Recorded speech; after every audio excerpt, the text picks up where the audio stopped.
सभी विश्वासियों के यहाँ पे सुनने वाले प्रत्येक मनुष्य पश्चातापी मन और हृदय के साथ लौट नहीं पाए, और इसलिए पिताजी हम सब कुछ आपकी आत्मा के नियंत्रण में कर देते हैं। बोलने वाला मैं नहीं वरन आप ठहरने पाए, क्योंकि आपकी आत्मा से अच्छा आपका सत्य और पूर्ण परिचय कोई दूसरा मनुष्य नहीं दे सकता है।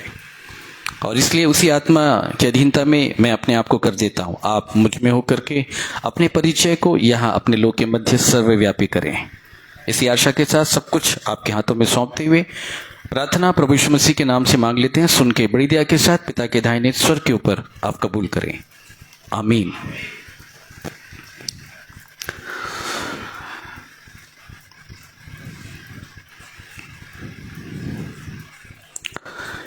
सो परमेश्वर को हम धन्यवाद देते हैं। मेरे प्रियो,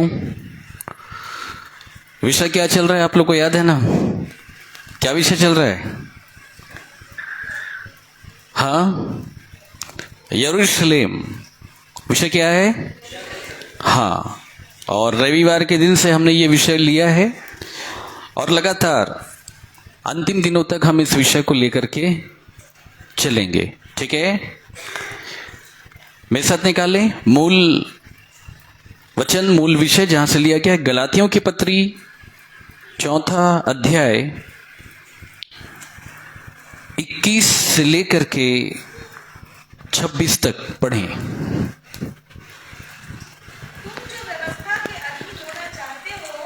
नहीं, गलातियों की पत्री 4 अध्याय 4 का 21 से पढ़ें।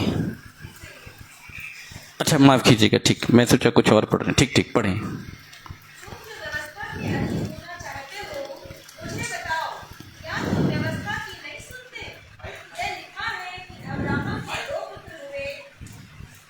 हाँ, पढ़ते जाए पढ़ते जाए। एक दासी से और एक स्वतंत्र स्त्री से, परंतु जो दासी से हुआ वो शारीरिक रीति से जन्मा, और जो स्वतंत्र स्त्री से हुआ वह प्रतिज्ञा के अनुसार जन्मा। इन बातों में दृष्टांत है, ये स्त्रियां मानो 2 वाचाएं हैं। एक तो सिनै पहाड़ की, जिससे दास ही उत्पन्न होते हैं, और वह हाजिरा है। और हाजिरा मानो अरब का सिनै पहाड़ है, और आधुनिक यरूशलेम उसके तुल्य है, क्योंकि वह अपने बालकों समेत दासत्व में है। पर ऊपर की यरूशलेम स्वतंत्र है, और वह हमारी माता है।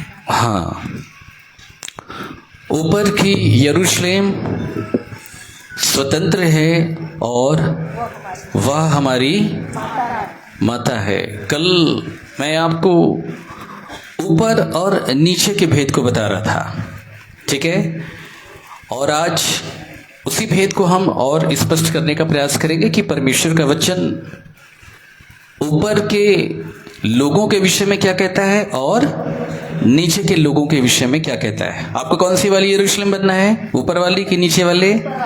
हाँ, ऊपर वाली बनना, और वो भी जीते जी। ठीक है, कैसे? जीते जी बनना है। और जीते जी जो लोग ऊपर के बनना चाहते हैं, कहाँ के? तो मैंने आपसे पूछा, ऊपर का आधार कार्ड बनाए हैं कि नहीं आप लोग? क्योंकि स्वर्ग एक देश है। क्या है? वो एक देश है, और वहां की नागरिकता आपको लेने की जरूरत है। ठीक है, जो लोग वहां की नागरिकता ले लेते हैं, बाइबल उनके विषय में क्या कहती है? इफिसियों 2 का 19 से लेकर के 19 पढ़े, 19 और 20। इसलिए तुम अब विदेशी और मुसाफिर नहीं रहे, परंतु पवित्र लोगों के संगी, स्वदेशी और परमेश्वर के घराने के हो गए। हाँ, तुम पवित्र लोगों के संगी। किसके संगी? पवित्र लोगों के संगी। पवित्र लोगों के संगी। अब स्वदेशी और परमेश्वर के घराने के हो गए हो। ठीक है, अब तुम विदेशी और मुसाफिर नहीं हो। कल मैंने आपको बताया विदेशी मुसाफिर कौन है? जिनके पास घर बार नहीं है। जैसे प्रभु यीशु मसीह ने कहा, आकाश के पक्षियों के बसेरे हैं, लोमड़ियों के भट्ट है। भट भी हैं, परंतु मनुष्य के पुत्र के लिए सिर धरने के लायक भी जगह नहीं है। जब तक एक मनुष्य ऐसा रहता है, वो रहता है विदेशी और मुसाफिर। जब आप यहाँ पे विदेशी होते हैं तो बाइबल परदेसी भी बताती है। क्या बताती है? परदेसी। मतलब आप यहाँ पे परदेसी हैं, आपका देश। कुछ लोग गाना तो जरूर गाते हैं, बोले सियोन देश हमारा है देश, उनका थोड़ी है। अब गाना गाने से थोड़ी ना बन जाएगा किसी का देश। अब आप एक गाना गाओ, अमेरिका देश हमारा है, तुम्हारा बन जाएगा क्या? तुमको घुसने नहीं मिलेगा वहां पे, वहां की नागरिकता लेनी पड़ेगी, वीजा लेना पड़ेगा आपको। बता रही समझ में? इसलिए बाइबल बताती है कि अपने परदेसी होने का जो समय है वो भय के साथ बिताओ। ये उन लोगों को कहा गया है जो लोग वास्तव में परदेसी हो चुके थे, जिन लोगों ने स्वर्ग को अपना देश मान लिया था, स्वर्ग की नागरिकता उन्होंने हासिल कर ली थी, उन्हें ही ये वचन कहा गया है। आपके पढ़ने से ये कभी नहीं समझना कि आपको बोल रहा है। लोग बहुत गलत फहमी में रखते हैं कि जब भी बाइबल पढ़ते हैं तो उनको लगता है मेरे लिए लिखा है। वो आपके लिए बिल्कुल हो सकता है, लेकिन ये भी बात बिल्कुल सही है कि वर्तमान में हो सकता है वो आपके लिए नहीं है। आप जब भी कोई पत्री पढ़ते हैं, पत्री के स्टार्टिंग में आप लोगों ने पढ़ा है, बिल्कुल पढ़ा होगा।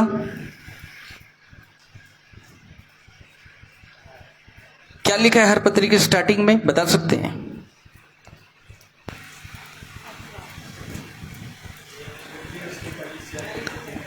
हाँ, ये रोमियो की कलीसिया के नाम, ये कुरिन्थियों की कलीसिया के नाम, ये गलातियों की कलीसिया के नाम, इफिसियों की कलीसिया के नाम, कुलुस्सियों की कलीसिया के नाम, थिस्सलुनीकियों की कलीसिया के नाम, वहां लेटर लिखा जा रहा था।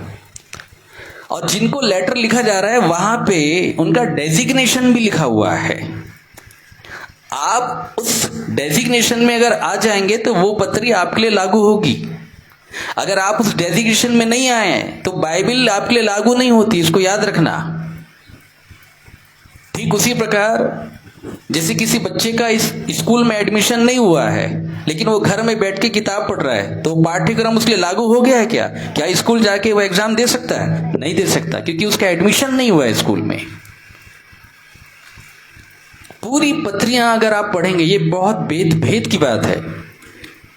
लोगों को नहीं आ रही समझ में, बड़े बड़े लोगों को, प्रचारकों को नहीं आ रही समझ में, तो कलीसिया को कहां से आएगी? अब एक ही पत्री मैं आपको पढ़ाता हूं, वहां से मैं आपको उदाहरण देता हूं। रोमियो 1 का 1 से पढ़िए, सुनिएगा ध्यान से।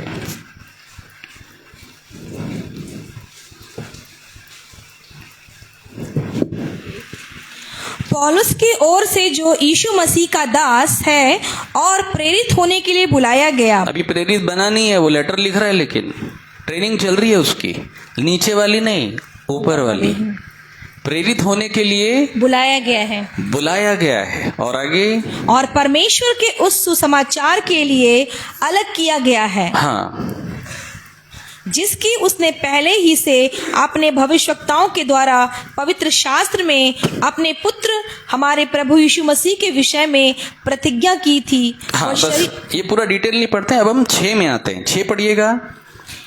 जिनमें से तुम भी यीशु मसीह के होने के लिए बुलाए गए। देखो क्या बोला जा रहा है, जिनको लेटर लिखा जा रहा है, जिनमें से, मतलब मैं तो जो हूं, मैंने अपना डिटेल बता दिया कि मैं कौन हूं, मैं कहां से आया हूं, कौन सी प्रतिज्ञा के आधार पे आया हूं। लेकिन अब जिनको लेटर लिखा जा रहा है उनसे ये कहा जा रहा है, जिनमें से तुम भी यीशु मसीह के होने के लिए। देखो एकदम साफ लिखा है। अब मैं आपसे पूछ रहा हूं, रोमियो के लोग यीशु मसीह के हैं कि नहीं?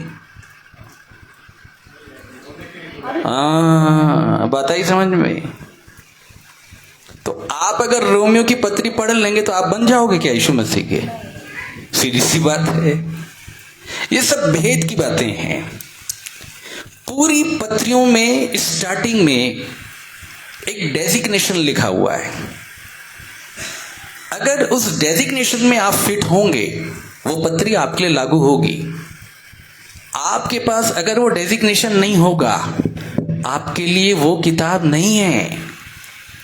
भविष्य काल में लागू हो सकती है, वो भी तब लागू हो सकती है जब आप उस डेजिग्नेशन में आ जाएंगे, उस पद में, उस ओहदे में आ जाएंगे।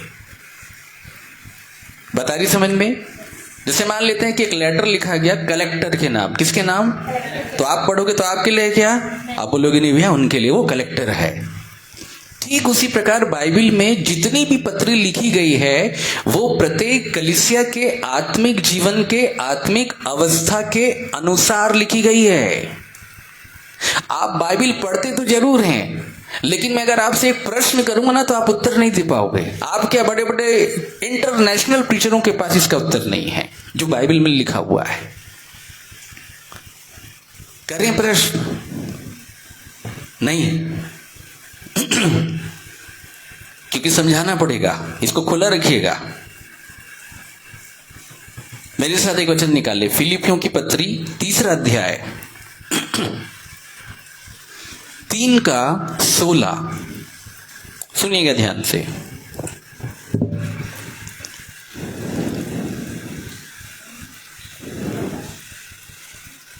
पढ़े 3:16।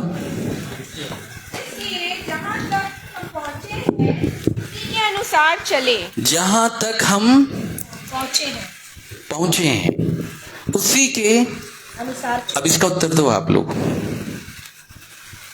कहां पहुंचे हो आप लोग? बताओ।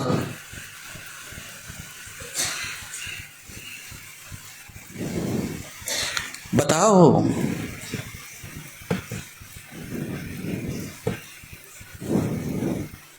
बड़े बड़े बाइबल के ट्रेनर के पास इसका उत्तर नहीं है। हम तो बड़े बड़े लोगों से मिले। साफ प्रश्न है, जहां तक हम पहुंचे हैं उसके आप कहां तक पहुंचे हो? सीधा प्रश्न है, कोई घुमावदार प्रश्न है ही नहीं। उत्तर बताओ, कहां तक पहुंचे सिस्टर आप? ब्रदर आप क्या बोलेंगे? ज्यादा से ज्यादा सामूहिक घुमावदार उत्तर क्या होगा आपका मालूम है? बस चल रहे हैं ब्रदर जी रहे हैं ब्रदर, आत्मिक जीवन हमारा चल रहा है। ये सब घुमावदार उत्तर है। आपके पास इसका उत्तर नहीं है ना? आप माइक पकड़े हो बेटा? पकड़े हो आप? पकड़ो एक बार। मैं इससे पूछूंगा, ये उत्तर देगी अभी। ठीक है? स्टडी कर रहे हो? हाँ। कौन सी क्लास में हो? ग्रेजुएटेड हूँ। उसको मालूम है कहां तक पहुंची है? मैं किसी भी बच्चे से पूछूंगा ना कि कहां तक पहुंचे, इट मीन्स कौन सी क्लास में हो, तो बता देगा क्लास 5 में हो, क्लास 4 में हो। आपके पास उत्तर नहीं है। लेकिन क्यों नहीं है? अब एक मजेदार आपको मैं बात बताता हूं कि मान लेते हैं कि ये बच्ची जो यहां पे बैठी है ये क्लास 5th की स्टूडेंट है। कहां की है? अब मैं इसको बोलूंगा, मैं पूछा कहां तक पहुंचे, इसने बताया कि मैं क्लास 5th में अभी हूं, स्टडी मैं कर रही हूं। ठीक है बेटा, एक प्रश्न पूछूं आपसे हिंदी के पार्ट से? वो बोलेगी पूछो, लेकिन वो बिल्कुल बता देगी अपना क्राइटेरिया कि पार्ट 5 के बाद का नहीं पूछना क्योंकि पढ़ाया नहीं गया है अभी तक। बात आई समझ में? लेसन 5 के आगे से नहीं पूछना क्योंकि पढ़ाया नहीं गया है। जितना पढ़ाया गया वहीं से पूछो क्योंकि एग्जाम वहीं से आता है। इतना क्राइटेरिया बाइबल में है, आपको मालूम ही नहीं है। बताइए समझ में? उसने पहले ही बता दिया कि मेरी स्टडी क्लास 5 की है, मैं अभी पढ़ रही हूं, कंटिन्यूस हूं, पार्ट 5 तक मैंने पढ़ा है, उसके अंदर जो पूछना है आप पूछ लो। यह होता है उत्तर। किसी भी बच्चे से पूछ लो, आपने भी कई बार पूछा बेटा कहां तक पहुंचे, कौन सी, तो ये उत्तर थोड़ी होगा बस पढ़ रहे हैं। तो आत्मिक जीवन में ये उत्तर कैसे होगा? बस आत्मिक जीवन चल रहा है या हम चल रहे हैं। ये आप अपने आप को धोखा दे रहे हो, आपके पास उत्तर नहीं है। और अगर आपको यही नहीं मालूम कि आप कहां तक पहुंचे हो तो आपको ये कहां से समझ में आएगा कि कौन सा प्रश्न आपके लिए है। हाँ, कौन से पाठ्यक्रम तक आप पहुंचे, अगर आपको ये नहीं मालूम होगा तो उत्तर कहां से ढूंढोगे, अगर प्रश्न ही नहीं मालूम होगा तो। करेक्ट है। और इसलिए बाइबल में मैं आपको बताना चाहता हूं, उत्पत्ति से लेके प्रकाशित वाक्य तक की किताब है। इसको आप ऐसे मान के चलिए कि क्लास 1 से लेके क्लास 12 तक की किताब है और पवित्र आत्मा शिक्षक है। क्या है? तो अपनी मनमानी करना छोड़ दो। अच्छा, मैं आपको बताता हूं हमारे यहाँ के लोग बाइबल कैसे पढ़ते हैं। हो सकता है आप लोग भी पढ़ते हो, अदरवाइज मत लीजिएगा। रात को सोने के लिए गए या सुबह सो करके उठे और बस प्रार्थना की, प्रभु धन्यवाद, आपको धन्यवाद है प्रभु, आज कोई अच्छा वाला वचन आप दे दो।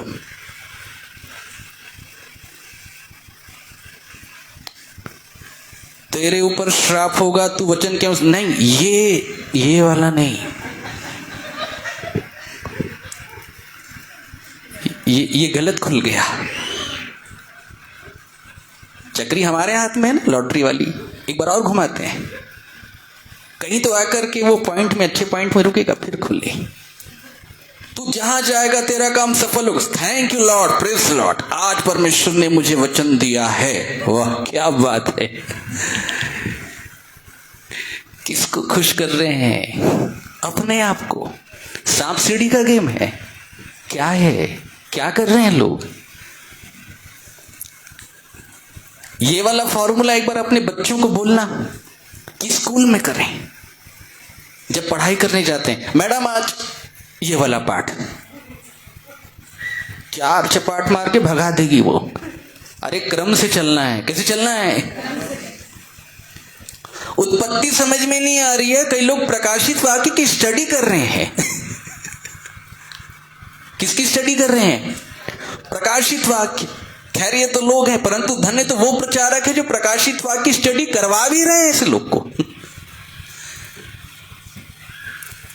बाइबल में इतना डेप्थ है, इसलिए साफ लिखा है जहां तक पहुंचे हैं प्रभु यीशु मसीह की जितनी शिक्षा है वो इसी के ऊपर आधारित है। लिखा है वह उनकी समझ के अनुसार उन्हें वचन सुनाता था। उसको मालूम है ये छोटे से बच्चे हैं। जब चेलों को वचन सुनाना आरंभ किया तो उन्हें बालक कहा। क्या कहा? तो बालकों को बड़ा बड़ा वचन नहीं बताया जाता कि कहीं से भी निकाल के उठा लो आप। बालक को क्या दिया जाता है? दूध। दूध का वचन। कौन सा वचन? अब आपको कैसे समझ में आएगा कौन सा वचन दूध वाला है? आपको समझ में ही नहीं आएगा। दूध के वचन है। किसके वचन है? हाँ, कौन सा लाइन दूध वाला है किसी को मालूम ही नहीं है। उठाए कोई भी लाइन, किसी को चिपका दिए किसी के ऊपर कोई भी वचन, भारी भारी वचन। कैसे वचन? ऐसी शिक्षा आज से 2000 वर्ष पहले दी जा रही थी जिसका खंडन प्रभु यीशु मसीह ने किया कि तुम एक ऐसे भारी बोझ को उठा के मनुष्य के ऊपर लाद देते, उसकी कैपेसिटी नहीं है, उठा नहीं सकता, वो तो नहीं उठा पाएगा, तुम्हारा भी माथा खराब है, तुमको भी बात समझ में नहीं आ रही है। बात आई समझ में? बड़े बड़े वचन चिपका दिए जा रहे हैं। बता रही समझ में? कोई परेशान है, थोड़ा परेशान हुआ, सीधा अय्यूब वाला वचन चिपकाएंगे। कौन सा वाला? अरे जिसको अय्यूब वाला वचन चिपका रहे हो, क्या हुआ? अय्यूब का जीवन है उसके पास? हद हो गया। क्या हम संसार में ऐसे ही करते हैं? एक मजदूर परेशान है तो उसको कलेक्टर की गाड़ी दिखाओगे क्या? अरे वो कलेक्टर है इसलिए उसके पास गाड़ी है, ये मजदूर है, उसके लेवल पे बात करो। परमेश्वर के वचन में सारी शिक्षाएं इसी आधार पे है। जहां तक हम पहुंचे हैं उसी के अनुसार चलें। पूरी पत्रियां इसी आधार पे लिखी गई है। जब कुरिन्थियों के लोगों को पौलुस जब लेटर लिख रहा था तो उसने क्या कहा मालूम है? मैंने तुम्हें दूध पिलाया, मैंने तुम्हें अभी अन्न की शिक्षा नहीं दी, क्योंकि तुम अन्न को खा नहीं सकते, क्योंकि तुम अब तक छोटे हो। क्यों नहीं दे दिया उनको अन्न की शिक्षा? यहां तो दूध की शिक्षा नहीं मालूम लोगों को, अन्न की शिक्षा कहां से समझ में आएगी? मांस की शिक्षा लौ की शिक्षा तो बहुत अलग है भाई साहब। पहले दूध पीना सीखो। क्या पीना? किसी को मालूम ही नहीं है दूध की शिक्षा क्या है। कुरिन्थियों के लोग को साफ बोल दिया, मैं तुम्हें अन्न नहीं खिलाऊंगा, तुम अब तक नहीं खा सकते क्योंकि अब तक तुम शारीरिक हो। ये 1 कुरिन्थियंस 3 में लिखा है। मैं खुलवा नहीं रहा हूं, नहीं तो फिर 12 बजा देंगे, फिर गड़बड़ हो जाएगा। इतना डेप्थ है बाइबल में, इसलिए कहीं से भी कोई भी वचन मत खोलना। तुमको मालूम नहीं कि कौन से पाठ्यक्रम का वचन है। ठीक है, आई बात समझ में? पुराने नियम में जो इसका भेद मैं आपको बता देता हूं, सारांश। जब इजरायली यात्रा आरंभ किए, लाल समुद्र पार किए, निर्गमन 15 के बाद 16 के बाद, वहां पे जब इजरायली जाते थे, हर एक स्टॉपेज का नाम है। वो रामसेस नामक जंगल में पहुंचे, वो सूर नामक जंगल में पहुंचे, वे सीन नामक जंगल पर, ये सब एक स्टॉपेज हैं, ये सब एक क्लास हैं, पाठ्यक्रम हैं। और एक स्टॉपेज में आने के बाद, मानो वो एक कक्षा है, वहां पे आने के बाद पवित्र आत्मा उनको वहां पे कुछ दिन रहने के लिए बोलता था, और फिर उसके बाद वहां पे कुछ शिक्षा उनको दी जाती थी। बहुत ध्यान के साथ समझना। फिर जब वो शिक्षा को सुन के ग्रहण कर लेते थे, तब अगली कक्षा में उनको लेके जाया जाता था। फिर वहां पे अलग स्टॉपेज लिखा है, वो सब पाठ्यक्रम है, लेकिन मालूम किसी को नहीं है। फिर उसके बाद क्या होता था मैं आपको बताता हूं। जैसे मान लेते हैं कि इजराइली यहीं से यात्रा कर रहे हैं, इस जगह को क्या बोलते हैं हम? चर्चा। हम जहां से आए वहां फूलपुर है शायद। अब मान लेते हैं कि यहां से यात्रा आपकी आरंभ हुई, आपने यहां पे शिक्षा ली, शिक्षा आपने सीख लिया, और यहां से इजरायली लोग निकल के फूलपुर गए। कहां गए? फिर फूलपुर से यात्रा आरंभ किया और वहां से भी शिक्षा ली, शिक्षा लेने के बाद हो सकता है चलो बैकुंठपुर गए। कहां गए? बैकुंठपुर में जाने के बाद अगर यहां चर्चा में जो शिक्षा दी गई थी अगर भूल गए, तो पवित्र आत्मा फिर से उनको रिटर्न घुमा के चर्चा में ले आता था। तभी ना लगे 40 साल। तो यहां की शिक्षा भूल गया, चल यहां फिर से सीख, फिर आगे जाना। बाइबल की क्या शिक्षा है? तू चेत कि तू कहां से गिरा। कक्षा 4 में आने के बाद दूसरी में जो पढ़ाया था वो पाठ भूल गया तू, चल दूसरी में जा फिर से। ऐसी है आत्मिक क्लास की शिक्षा। और वहां पे जाने के बाद जो तू गलती कर रहा था उसको सुधार, उसके बाद आना, तब मैं आगे बढ़ाऊंगा। चेत कि तू कहां से गिरा है, आत्मिक जीवन की कौन सी दशा की शिक्षा को तू भूल गया है, उस शिक्षा को स्वीकार कर फिर आगे आना। तो बात आ रही समझ में? इसलिए कहीं से भी निकाल के नहीं पढ़ लेना, तुमको मालूम नहीं है कि किसके लिए लिखा हुआ है। इसलिए अच्छे से पढ़ो, अच्छे से समझो। फिर से निकालो अब रोमियो की पत्री, रोमियो 1 जो हम पढ़ रहे थे उसको पढ़िए।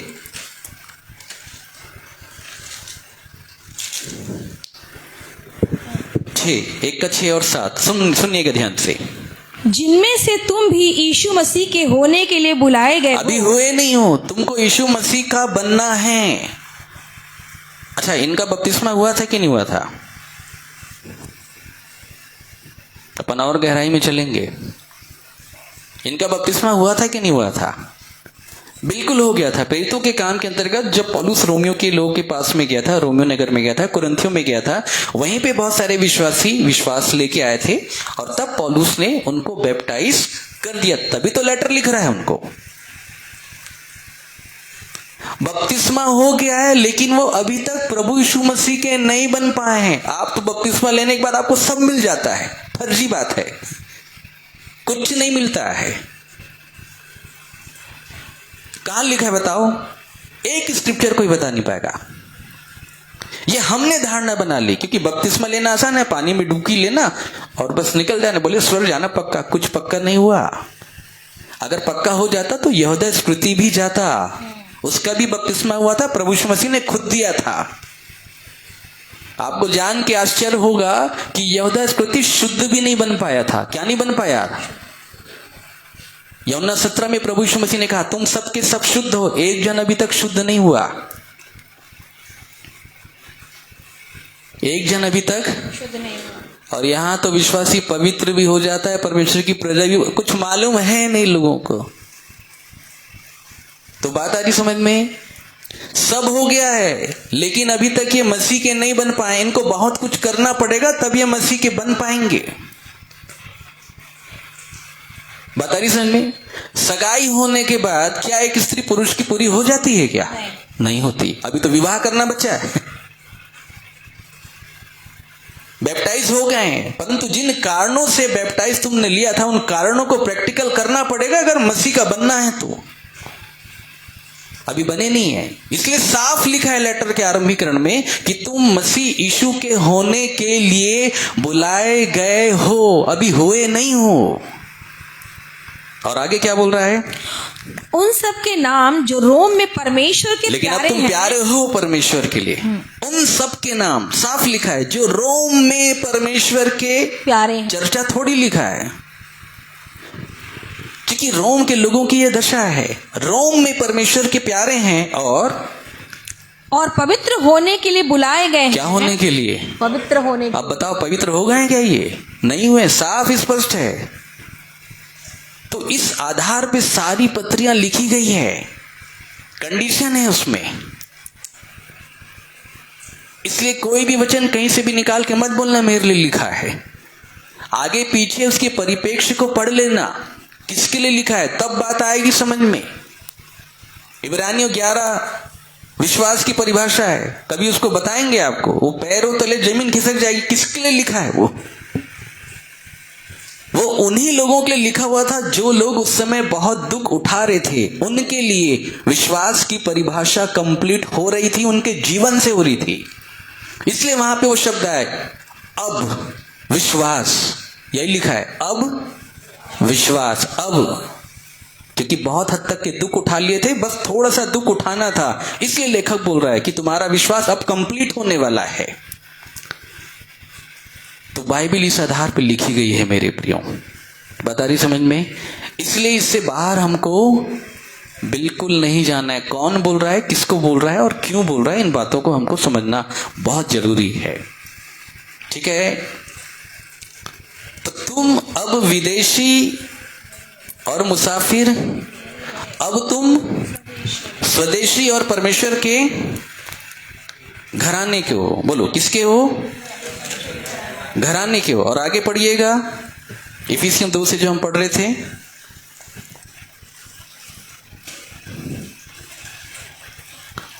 तो कल मैं आपको यही बता रहा था कि हमको स्वर्गीय देश की नागरिकता लेनी है। उसके लिए हमको स्वदेशी बनना है। क्या बनना है? इनको ऐसा क्यों बनाया जा रहा था मालूम है आपको? क्यों स्वदेशी बनाया जा रहा था? क्यों स्वर्गीय देश की नागरिकता दी जा रही थी? क्योंकि एक बहुत बड़ा काम अभी चालू है। ये मैं आपको बता देता हूं। अभी आपके लिए भी ये ऑफर है जो मैं भी आपको देने आया हूं। क्या काम चल रहा है, ध्यान के साथ सुनिएगा। आगे 20 पढ़िए, इफिसियों 2 का 20 पढ़िए। और प्रेरित और भविष्यवक्ताओं की नींव पर, जिसके कोने का पत्थर मसीह यीशु स्वयं ही है, बनाए गए हो। आगे, जिसमें सारी रचना एक साथ मिलकर प्रभु में एक पवित्र मंदिर बन जाती है। एक मंदिर का निर्माण चल रहा है। Praise the Lord. किसका निर्माण चल रहा है? एक मंदिर का निर्माण चल रहा है, बड़ी जोर शोर से चल रहा है। लोग नीचे अपना अपना मंदिर बनाने में लगे हैं, इससे कुछ लेना देना नहीं है। एक मंदिर का निर्माण चल रहा है परमेश्वर की ओर से। बोलिए, किसकी ओर से? परमेश्वर की ओर से। एक बहुत बड़ा भव्य मंदिर बनाया जा रहा है, आत्मिक मंदिर। क्यों बनाया जा रहा है? 22 पढ़ें। जिसमें तुम भी आत्मा के द्वारा परमेश्वर का निवास स्थान होने के लिए एक साथ बनाए जाते हो। आत्मा के द्वारा परमेश्वर का निवास स्थान होने के लिए एक साथ बनाए जाते हो। अभी इस मंदिर का जो काम है वो कंप्लीट नहीं हुआ है। जिस दिन मंदिर का आखिरी रद्दे का आखिरी ईंटा रखा जाएगा, प्रभु यीशु मसीह आएगा और लेके चला जाएगा। बात आ रही समझ में? और इसलिए आपको भी, माफ कीजिएगा, वहां पे मैंने ईंटा समझाने के लिए बोला है, लेकिन ईंटा नहीं, पत्थर का इस्तेमाल होता है। किसका? हाँ, किसका इस्तेमाल होता है? पत्थर का। तो अभी बहुत सारे पत्थर रखे जाने बचे हुए हैं, आपके लिए भी ऑफर है। कौन सा वाला पत्थर? ये वही पत्थर है जिसके विषय में पौलुस ने कुरिन्थियों के लोगों से कहा था, मैंने बुद्धिमान राजमिस्त्री के समान नींव डाली है। चौकस रहे कि उस नींव के फाउंडेशन के ऊपर में हर एक राजमिस्त्री अर्थात सेवकगण कैसा वाला रद्दा रखता है, कौन सा वाला पत्थर रख रहा है। तुम्हारा पत्थर अच्छा है कि खराब है? जिसका पत्थर सही रहेगा उसी को सेवकाई का प्रतिफल मिलेगा, बाकी किसी को कुछ नहीं मिलने वाला है।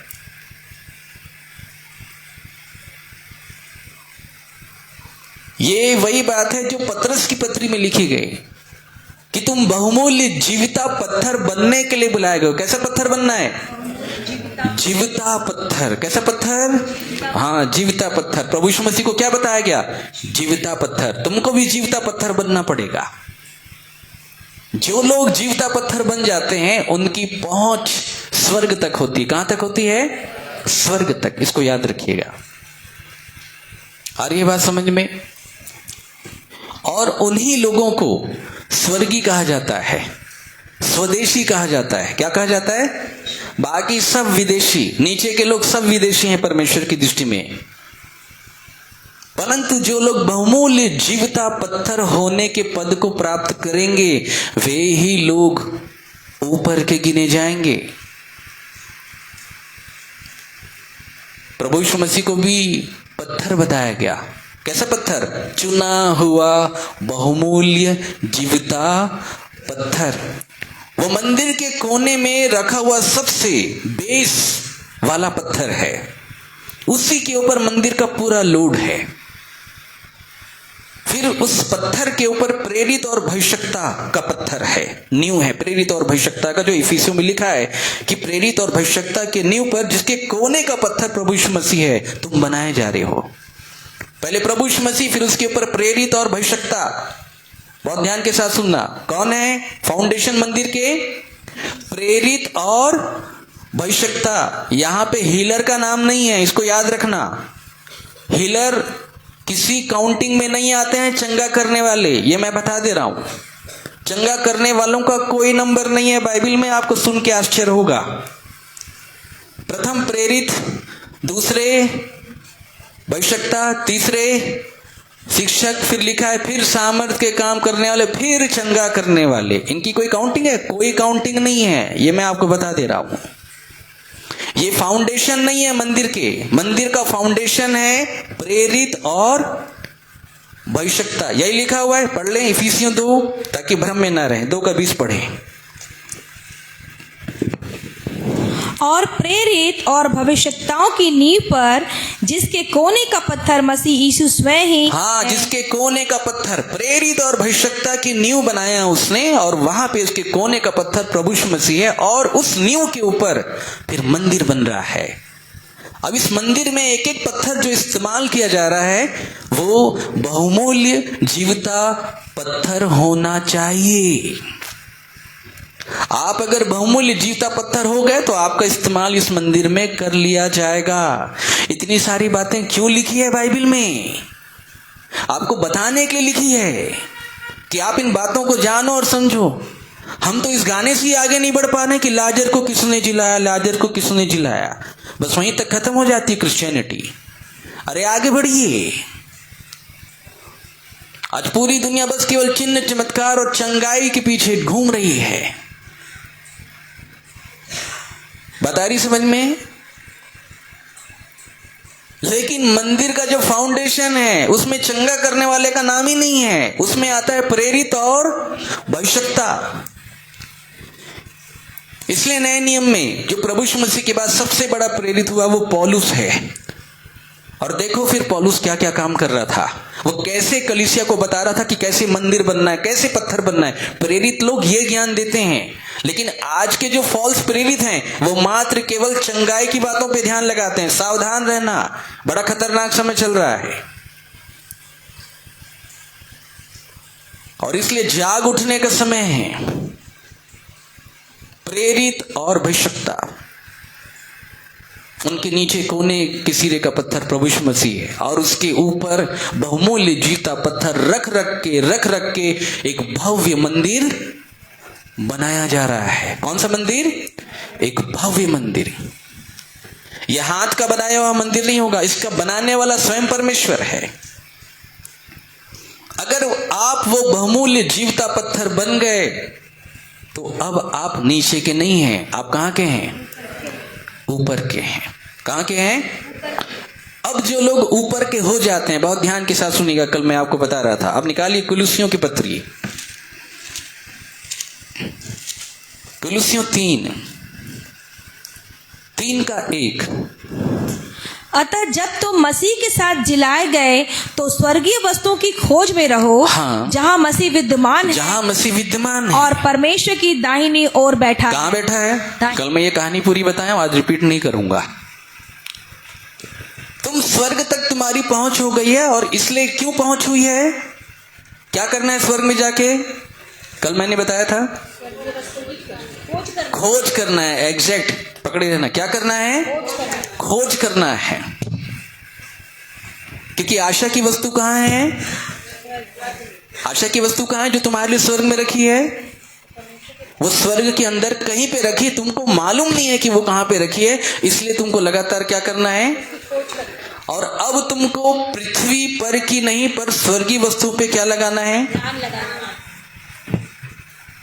ठीक है। अब मैं इसका डायग्राम आपको बताता हूं, काफी इंटरेस्टिंग है। ये व्यक्ति जिसकी पहुंच स्वर्ग तक हुई है, ठीक है, स्वर्ग तक हुई है। पहले हम ये क्लियर कर लेते हैं, बहुत ध्यान के साथ सुनिएगा। आप कितने भागों से मिलके बने हैं? देह, प्राण और आत्मा। इस व्यक्ति की पहुंच स्वर्ग तक हो गई। कहां तक? अब मैं आपसे पूछना चाहता हूं, आत्मा की पहुंच हुई है कि देह की पहुंच हुई है कि प्राण की पहुंच हुई है? कैसे? ये तो मैं इतना डिटेल बोल दिया इसलिए बोल रहे हो। पौलुस जब कुरिन्थियों के लोगों को लेटर लिख रहा था तो वो ये बता रहा था कि मैं मसीह में एक मनुष्य को जानता हूं जो तीसरे स्वर्ग तक उठाया गया। साहब बोलता है, ना जाने देह सहित, ना जाने देह रहित। मतलब मैं बॉडी के साथ गया था या बॉडी छोड़ के गया था, लेकिन इतना तो मालूम है मैं गया था, आत्मा में गया था। कैसे गया था? कैसे गया था? आत्मा में गया था। आई बात समझ में? तो शरीर कहां रहता है? और देखो इसका डायग्राम बहुत अद्भुत है। अब अपन नीचे आते हैं। अब पढ़ो 5, सुनना ध्यान के साथ। 3:5। इसलिए अपने उन अंगों को मार डालो जो पृथ्वी पर हैं। सुनिएगा ध्यान से। अब क्या बोला जा रहा है? अपने उन अंगों को मार डालो जो पृथ्वी पर है। मतलब बॉडी कहां है? पृथ्वी पर। और आत्मा कहां है? कभी सुना है इसे? मैंने बोला ना, सब नई नई बात बोलेंगे। बॉडी कहां है? नीचे। आत्मा कहां है? ऊपर। अब ये प्रश्न उठता है कि आत्मा ऊपर गई तो गई कैसे,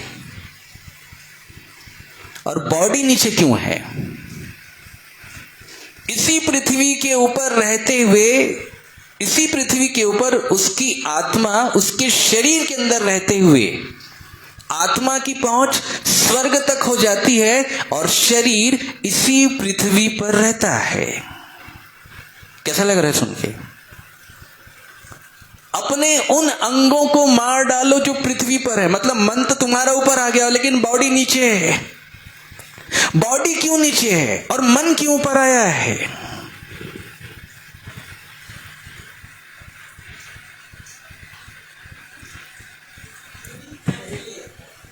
लोग हवे में बात करते हैं, हम जी उठे। जी उठने का भेद इतना खतरनाक है ये किसी को मालूम नहीं है। बता रही समझ में?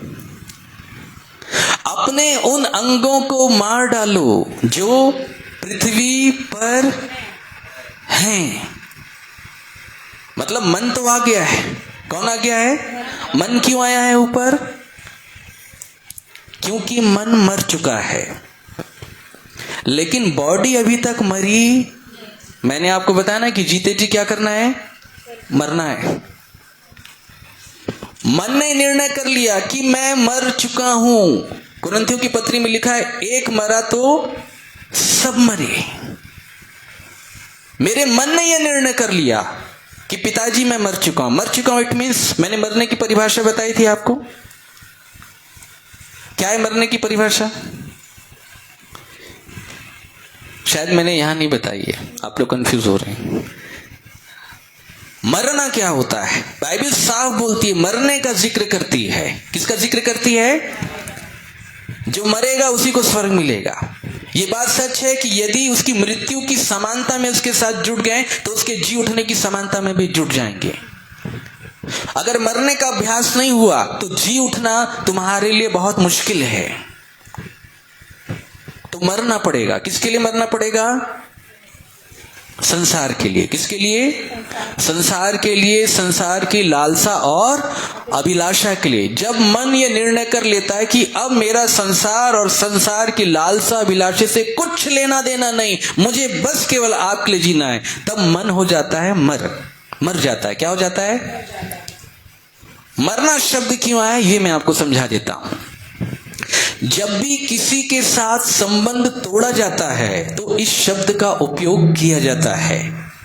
कई बार माँ बाप अपने बच्चों के लिए कहते हैं कि आज से तू हमारे लिए और हम तेरे लिए, मतलब संबंध खत्म।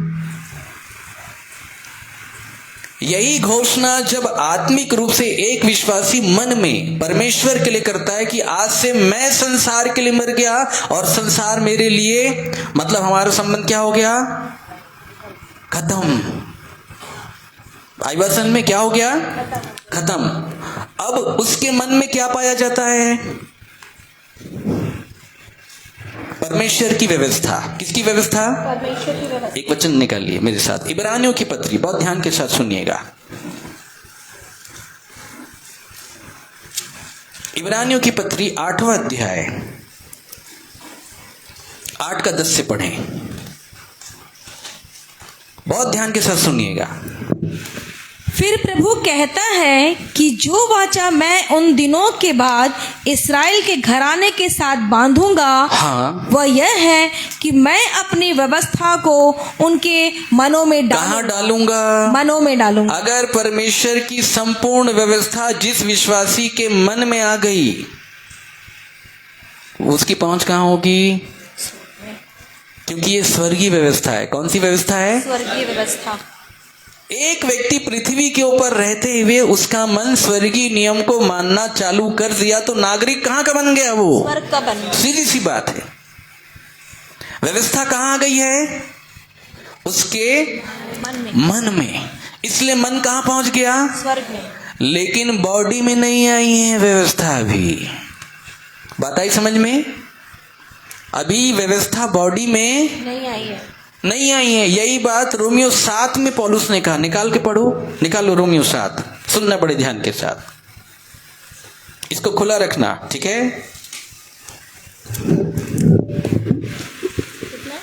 रोमियो 7 का 22 से पढ़ना, 21 से। बहुत ध्यान के साथ सुनना, बहुत डेप्थ है बाइबल का। इस प्रकार मैं यह व्यवस्था पाता हूँ कि जब भलाई करने की इच्छा करता हूँ तो बुराई मेरे पास आती है।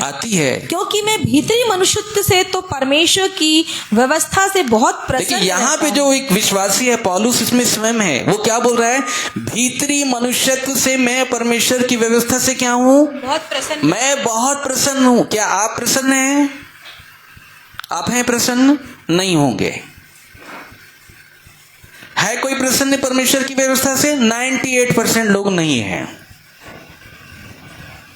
केवल सुविचार में बोलने के लिए अच्छा लगता है। किसमें? वो जो पेपर में छपता है ऊपर सुविचार, हालांकि जिसका आर्टिकल है उसका भी इससे कुछ लेना देना नहीं है।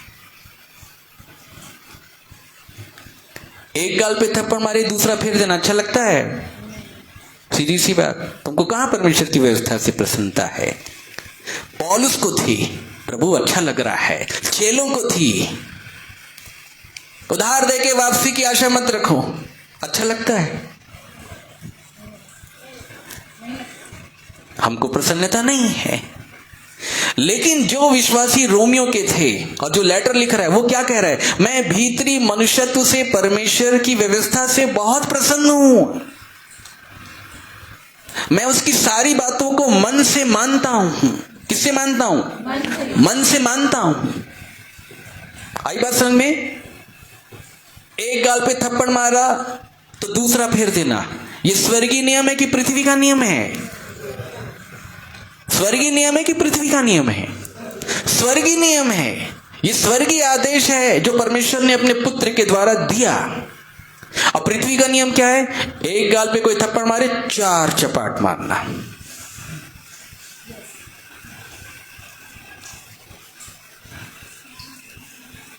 अगर तुम्हारा शरीर उतना बड़ा नहीं तो कम से कम 4 गाली तो बक के ही आना उसको। वो एक अलग बात है कि वो बहुत ज्यादा बॉडी बिल्डर था, हम शरीर में कम थे, मार दिया हमको, लेकिन गाली बकते बकते आए उसको। ये पृथ्वी का नियम है। किसका नियम है? अब कौन से वाले मानने वाले हो?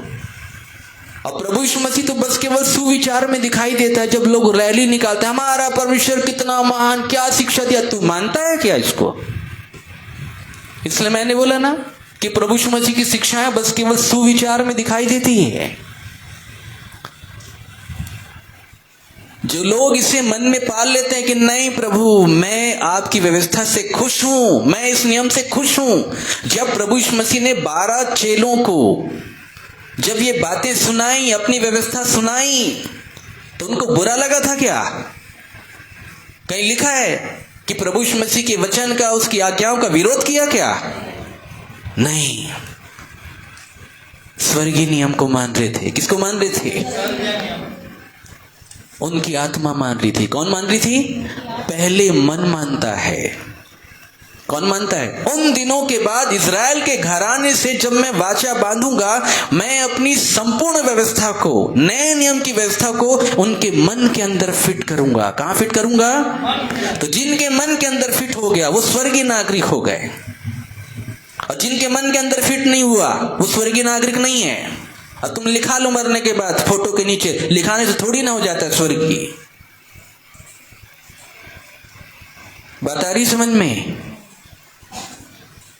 उन दिनों के बाद इज़राइल के घराने से जो मैं वाचा बांधूंगा, अपनी व्यवस्था को पहला विषय है कि मैं उनके मनों में डालूंगा। कहां डालूंगा? और जब मन में आ गया, फिर मन के बाद कहां डालूंगा? बोलिए कहां डालूंगा?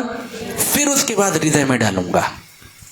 जिस दिन व्यवस्था मन के बाद हृदय में चली गई, हृदय मतलब समझ रहे हैं आप? हृदय क्या चीज है? जल्दी बताओ। पूरे शरीर को चलाने का आधार हृदय है, सेंटर पॉइंट हृदय है। शुद्ध खून को पहुंचाने का काम किसका है? फिल्टर करने का काम किसका है? हृदय का है। इसलिए वाचा कहां डाली जाएगी? हृदय में। तब हृदय से हो करके खून के माध्यम से वाचा आपके नसों के माध्यम से एक एक कण तक पहुंचेगी। और जिस दिन वाचा तुम्हारे शरीर के एक एक कण तक पहुंच गए, शरीर भी ऊपर। Praise the Lord. आत्मा तो मर गई है संसार के लिए, संसार की अभिलाषा के लिए और परमेश्वर की व्यवस्था के लिए। आत्मा का अंगीकार हो गया कि नहीं मैं जीऊंगी परमेश्वर के लिए, और सच्चा अंगीकार हो गया। इसलिए आत्मा की पहुंच स्वर्ग तक है। लेकिन जब शरीर को देखा जा रहा है तो शरीर का अंगीकार अभी बचा हुआ है। पौलुस क्या कह रहा है? ध्यान के साथ सुने। इस प्रकार मैं ये व्यवस्था पाता हूं कि मैं भीतरी मनुष्यत्व से परमेश्वर की व्यवस्था से, भीतरी मनुष्यत्व मतलब मन, इनसाइड। भीतरी मनुष्यत्व मतलब मन। लेकिन आगे क्या कहता है? पर आगे पढ़ें 23। परंतु मुझे अपने अंगों में दूसरे प्रकार की व्यवस्था। बात आ रही समझ में? मेरे मन में अलग व्यवस्था है और मेरे बॉडी में अलग व्यवस्था दिखाई दे रही है। अब यहां से युद्ध चालू हो गया शरीर और आत्मा का, स्वर्ग के नियम का और पृथ्वी के नियम का भयंकर युद्ध चालू होता है। फिर बात आई समझ में? पौलुस को यह बात समझ में नहीं आ रही थी। पहले बोले प्रभु मैं मन से तो आपकी व्यवस्था का मानने वाला हो गया हूं, लेकिन जब मैं चलने का प्रयास करता हूं ये मेरा शरीर मेरे को चलने नहीं देता है। क्यों चलने नहीं देता? तो बाद में उसको ये बात समझ में आई कि जो व्यवस्था मेरे मन में है वो मेरे तन में नहीं है। अगर आपके अंदर दो विचार होगा, वहां जाना है और दूसरा विचार आएगा नहीं जाना है, तो क्या करोगे? फंस जाओगे उलझन में। इसलिए ऊपर हेडिंग में लिखा है मनुष्य का अंतर धुन, फंसा हुआ है मनुष्य। लेकिन अब जो ऊपर है, अद्भुत बात यह है कि वो ऊपर पहुंचाया गया है। कहां पहुंचाया गया है? देखिए रोमियो की में भी पौलुस क्या बोल रहा था, इसको ध्यान के साथ सुनिएगा, मेरे साथ पढ़िए। रोमियो 5 का 1 और 2, बहुत ध्यान के साथ सुनिएगा। अतः जब हम विश्वास से धर्मी ठहरें तो अपने प्रभु यीशु मसीह के द्वारा परमेश्वर के साथ मेल रखें। हाँ, जिसके द्वारा विश्वास के कारण उस अनुग्रह तक जिसमें हम बने हैं हमारी पहुंच भी हुई। पहुंच हो गई बता रहा है। किसकी पहुंच हुई? मेरे आत्मा की पहुंच। लेकिन जब मैं अपने शरीर को देख रहा हूं तो मेरे शरीर में दूसरे प्रकार की व्यवस्था दिखाई। इसलिए कुलुस्सियों के लोगों को बोला गया तुम्हारी आत्मा तो आ गई है ऊपर, लेकिन तुम्हारी बॉडी नीचे है। कहाँ है? बॉडी कैसे आएगी ऊपर? बॉडी को मारो, अपने अंगों को क्या कर डालो। यही तो लिखा है रोमियो 6 और 7 में, यही तो लिखा हुआ है कि अपने अंगों को क्या करो? मारो। और मारने के लिए क्या चाहिए? हथियार। क्या चाहिए? बता रही समझ में?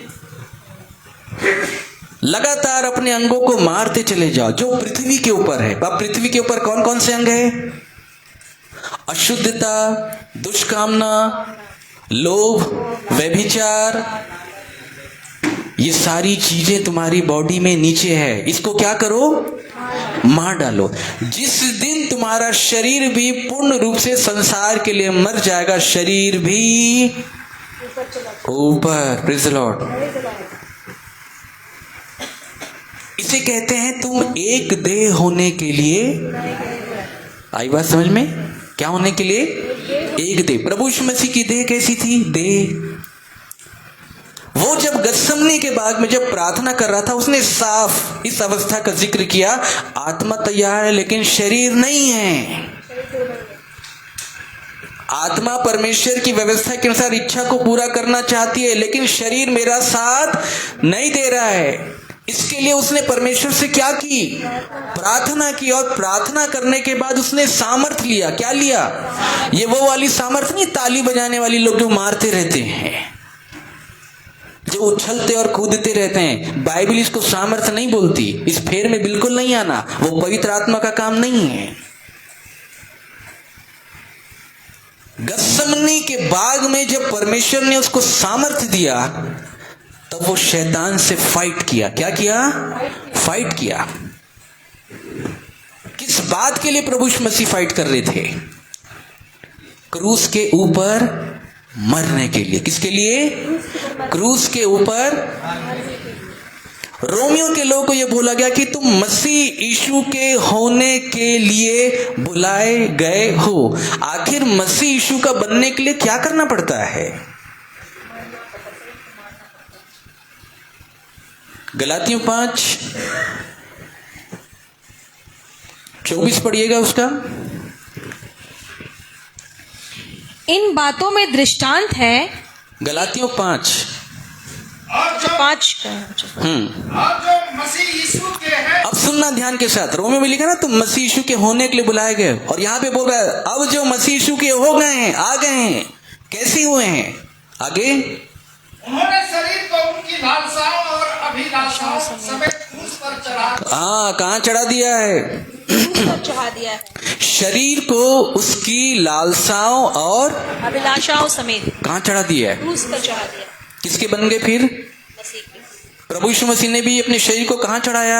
क्रूस पर चढ़ाया। उसका भी शरीर मर गया, तुम्हारा भी मर गया, हो गए एक देह, हो गए कि नहीं? अब तुम संसार के नहीं हो, पूर्ण रूप से अब तुम्हारे फोटो के नीचे जीते जी स्वर्गीय लिखवा लो। Praise the Lord.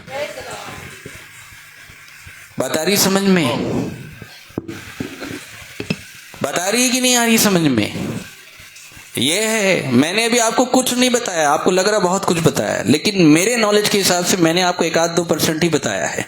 मरना, गड़ना और जी उठना ये बाइबल में महान रहस्य है। जब आप ऐसे हो जाते हैं तब आप ऊपर के हो जाते हैं। मेरा मन अगर तैयार हो गया पूर्ण रूप से परमेश्वर की व्यवस्था का मानने वाला, तो मेरा मन कहां तक पहुंच गया? क्योंकि मेरे मन में स्वर्गीय व्यवस्था आ गई है। मैं स्वर्गीय व्यवस्था को इसी पृथ्वी के ऊपर रह के मानने वाला हो गया ना, तो मैं स्वर्गीय हो गया। और जिस दिन मेरी बॉडी भी मानने लग जाएगी, मन तो मर गया संसार के लिए इसलिए मन ऊपर पहुंच गया, लेकिन बॉडी नहीं मरी है तो बॉडी को मारना है। यही बात प्रभु यीशु मसीह बताने के लिए आए थे कि बॉडी को मारते कैसे हैं। और इसी बात को प्रभु यीशु मसीह पौलुस के द्वारा भी बता रहे थे। वो क्या कह रहा था? मैं अपने शरीर को मारता, कूटता और वश में लाता हूं, क्योंकि उसको मालूम है कि मेरी आत्मा तो ऊपर तक पहुंच गई है लेकिन शरीर नहीं आया है, तो शरीर को कूटता था। वो क्या करता था? अब ये बताने का समय नहीं कि शरीर को मारा और कूटा कैसे जाता है, वो अगली बार कभी आएंगे तब बताएंगे। जो लोग इस आधार पर स्वीकार कर लेते हैं वे ही स्वर्गीय देश के नागरिक होते हैं। अब सच्ची सच्ची बताओ, ये सारी बातें सुनने के लिए आ रही है? कहीं सुनने के लिए आ रही है? यूट्यूब के ऊपर, फेसबुक के ऊपर प्रचारक बहुत हैं, बड़ी बड़ी मीटिंग्स हो रही है, खेल तमाशे हो रहे हैं, लेकिन परमेश्वर के वचन की वो सही शिक्षा जो लोगों तक पहुंचनी चाहिए, जिसके द्वारा एक विश्वासी मरे हुओं में से जी उठने के पद तक पहुंच सकता है, स्वर्गीय बन सकता है, ये शिक्षा आज दबी और छिपी हुई है। शैतान नहीं चाहता कि कोई जाने। और जितने भी प्रेरित हुए, आप बाइबल निकाल के पढ़ लो, चाहे पौलुस है, चाहे पतरस है, चाहे मत्ती है, यूहन्ना है, लूका है, मरकुस है, सब ने इसी बात के ऊपर में जोर दिया है। पढ़ लो। आज जो लोग कर रहे हैं वो काम परमेश्वर के लोग नहीं करते थे। बात आई समझ में? तब ऐसे व्यक्ति को कहते हैं स्वर्गीय नागरिक। कौन सा नागरिक? स्वर्गीय नागरिक। तब स्वर्ग में जा करके आप आशा की वस्तु को ढूंढ के पालोगे। और अद्भुत बात यह है कि पृथ्वी के ऊपर आपके शरीर के अंगों को मारने के लिए आशा की वस्तु ही काम में लाई जाती है, उपयोग में। कौन सी वस्तु? कल मैं आपको बता रहा था ना, आशा की वस्तु तुम्हारे लिए कहां है? स्वर्ग में है। तो आशा की कौन सी वस्तु है? कल मैंने भी आपको बताया था, 3 वस्तु का नाम मैंने आपको बताया था। क्या क्या बताया था? अविनाशी, निर्मल और अजर। अविनाश कहां पाया जाता है? ऊपर। चाहिए अविनाश आपको? क्यों चाहिए? वाई? क्यों चाहिए आपको अविनाश? अविनाश हमको क्यों चाहिए? कल मैंने आपको बताया था अविनाश के बारे में। कुछ याद आ रहा है आप लोग को? चलिए मेरे साथ एक वचन निकालिएगा।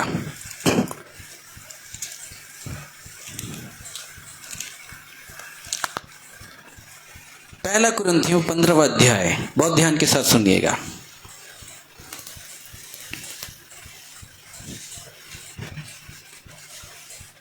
पहला कुरिन्थियों 15वां अध्याय 53 से पढ़िएगा, 53। आप लोग बहुत ध्यान के साथ सुनिएगा। क्योंकि अवश्य है कि यह नाशवान देह अविनाश को पहन ले। बस अब रुक जाओ। अब बताओ अविनाश क्या चीज है? अभी आप लोगों ने पढ़ा है।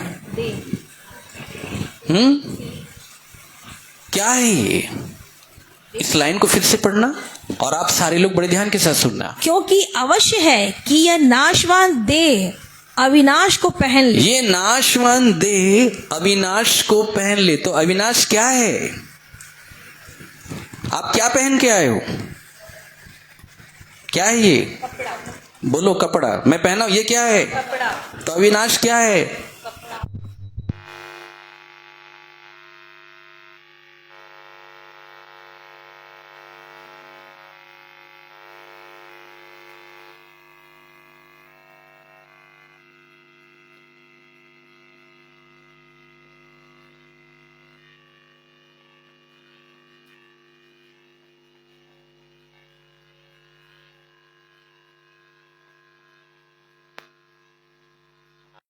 ने बताया कि निमंत्रित लोगों को विवाह में बुलाओ। बहुत सारे लोग नहीं आए, परंतु जो लोग आए उनमें से एक ऐसा व्यक्ति भी आ गया जो विवाह का वस्त्र पहने हुए नहीं था। बात आ रही समझ में? अगर विवाह के मंडप में अगर जाना है तो तुम्हारे पास विवाह का कपड़ा होना चाहिए, और विवाह के कपड़े का नाम है अविनाश। और ये कपड़ा कहां पे पहना जाना है? बॉडी के ऊपर। बोलिए किसके ऊपर? बॉडी के ऊपर। अवश्य है कि ये जो नाशवान देह है ये अविनाशी कपड़े को पहनेगा। किसको पहनेगा? एक्चुअली अविनाशी कपड़ा अविनाशी देह को बोला गया। किसको बोला गया है? अविनाशी देह कौन है? बाइबल में बताया गया प्रभु यीशु मसीह को पहन लो। किसको पहन लो? प्रभु यीशु। तो अविनाश कौन है? प्रभु यीशु मसीह। बोलिए अविनाश कौन है? प्रभु यीशु मसीह। जब आप प्रभु यीशु मसीह को पहन लेंगे तो आप विवाह में जाने के लायक हो जाएंगे। इतना डिटेल है बाइबल में। और अगर आप सोचें कि मैं स्वर्ग पहुंच जाऊं और कपड़े ही नहीं पहने तो भगा दिया जाएगा वहां से। इसलिए यह दृष्टांत दिया हुआ है कि जब राजा अपने घर में गया अतिथियों को देखने के लिए तो देखा कि घर भर गया है। सभी लोग विवाह का वस्त्र पहन करके आए, अविनाश पहन करके आए, परंतु उसने एक मित्र को देखा। किसको देखा? तो उससे पूछा गया कि तू विवाह का वस्त्र पहने बिना यहाँ पे, तो लिखा है उसका मुंह क्या हो गया? बंद हो गया। क्या हो गया? और फिर उसके बाद उसको उठा करके कहां डाला गया? बोले इसको उठा करके बाहर अंधेरे कुंड में डाल दो, क्योंकि इसको पनिशमेंट मिलना है। इसलिए पनिशमेंट मिलना है क्योंकि इसके पास कपड़ा नहीं है। क्या आज इस कपड़े का प्रचार हो रहा है?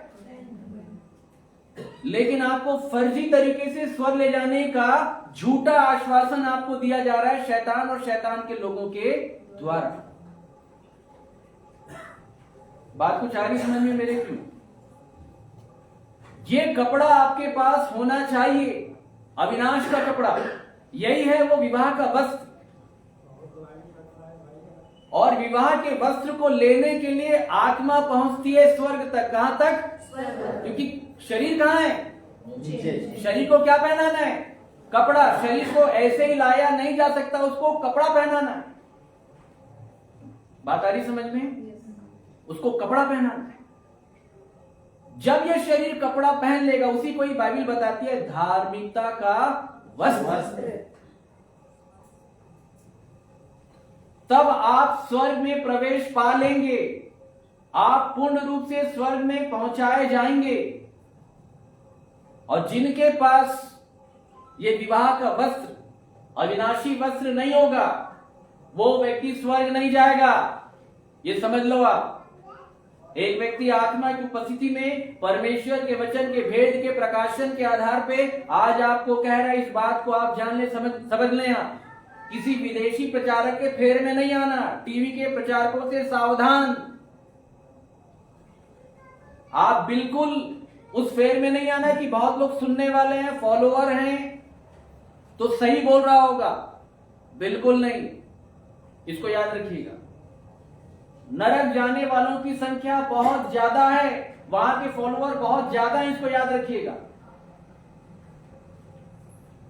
जब प्रभु यीशु मसीह ने वास्तविक वचन जब प्रचार किया तो हजारों की भीड़ उसको छोड़ के चली गई थी कि नहीं चली गई थी? चली गई थी वापस। फॉलोअर कितने बचे थे? बस केवल 12, उसमें से भी एक चला गया।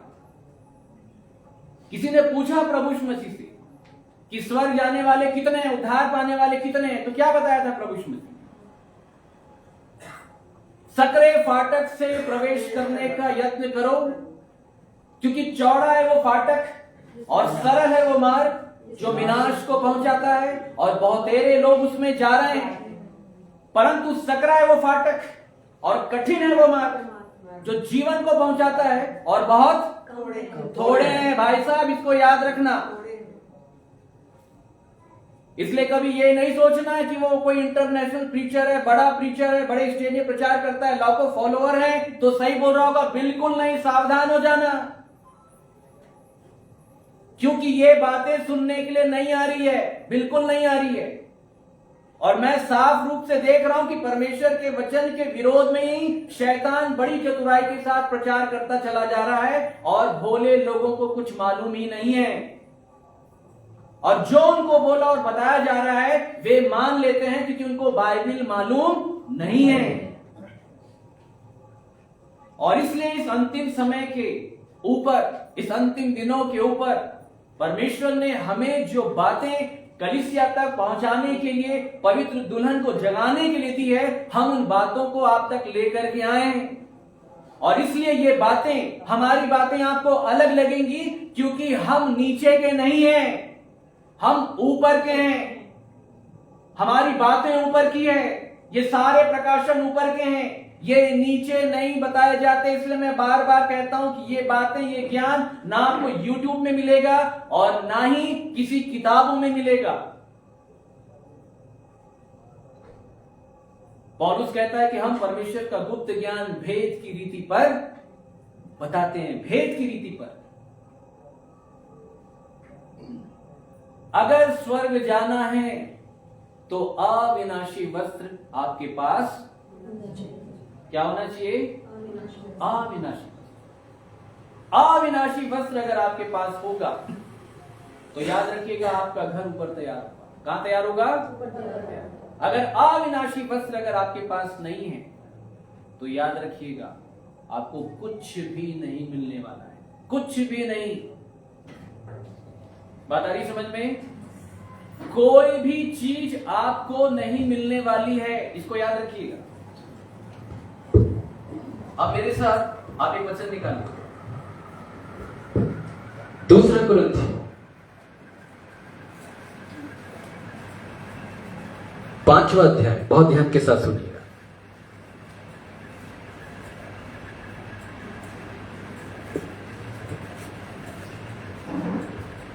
5:1 से पढ़े।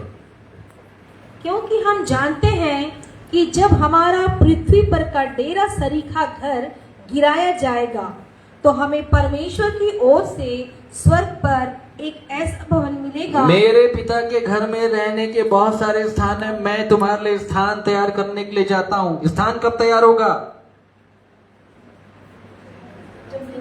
अरे जब नीचे वाला घर गिराओ और ऊपर वाला बनाओ। तुम तो नीचे वाला ही बनाने में लगे हो, ऊपर कुछ बन ही नहीं रहा है तुम्हारा।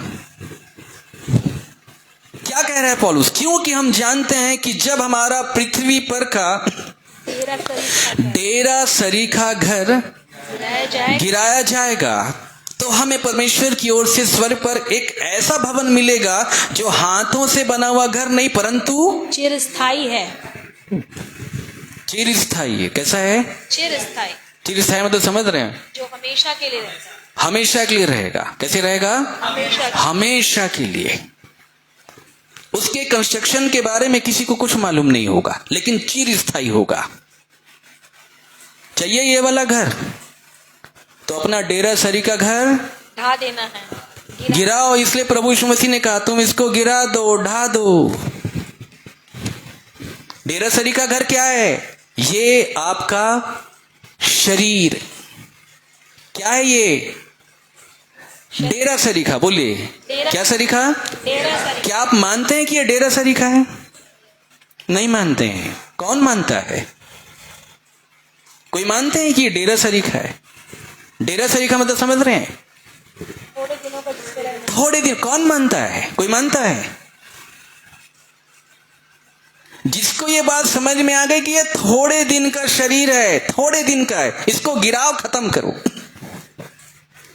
और यहां तो लोग शरीर के लालन पालन पोषण में लगे हुए हैं, इसी शरीर की चिंता कर रहे हैं। रिटायरमेंट के बाद क्या होगा, पैसे आएंगे नहीं आएंगे, खाएंगे कि पिएंगे, कि यह होगा कि वो होगा, जल मरे यही सब, इतनी चिंता। अरे डेरा सरीखा है भाई, इसको परमानेंट क्यों बना रहे हो? इसको परमानेंट बनाने का अगर प्रयास करोगे तो नरक जाओगे परमानेंट।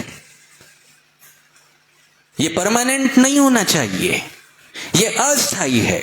जो ये मान लेते हैं कि ये अस्थाई है, स्थायी नहीं है, ये थोड़े दिनों का है, वे अनंत दिनों के लिए स्वर्ग जाएंगे। कौन गिरा रहा है अपने शरीर को? पौलुस बोल रहा था, मार रहा हूं और तुम तो बड़े प्यार से शरीर की लालसा विलासा को पूरा करते चले जा रहे हो। शरीर बोलता है व्यभिचार करो तो चल पड़ते हैं व्यभिचार करने। शरीर बोलता है गलत रिलेशनशिप में जाओ तो चल पड़ते हैं। शरीर बोलता है इसको गाली बको तो गाली बक देते हैं। शरीर बोलता है इसको चिल्लाओ तो उसको चिल्ला देते हैं। शरीर बोलता है इसको मारो तो उसको मारते हैं। शरीर बोलता है उसको पीटो तो उसको पीटते हैं। तुम शरीर को मारना कूटना सीख जाओ, अपने अंगों को मार डालो, यही लिखा है ना। ये पूरी ज्ञानेंद्रियों को, आंखों को मार डालो, मुंह को मार डालो, कान को मार डालो, हाथ को मार डालो, पैर को मार डालो। तुमसे लालसा विलासा को पूरा करवाने के लिए शैतान तुम्हारे ज्ञानेंद्रिय का इस्तेमाल करता है। आज सुबह हम बता रहे थे, और सबसे बड़ी ज्ञानेंद्रिय क्या है सुबह हमने बताया। जवान लोग सुने, आप भी आते तो फिर अच्छी बात होती।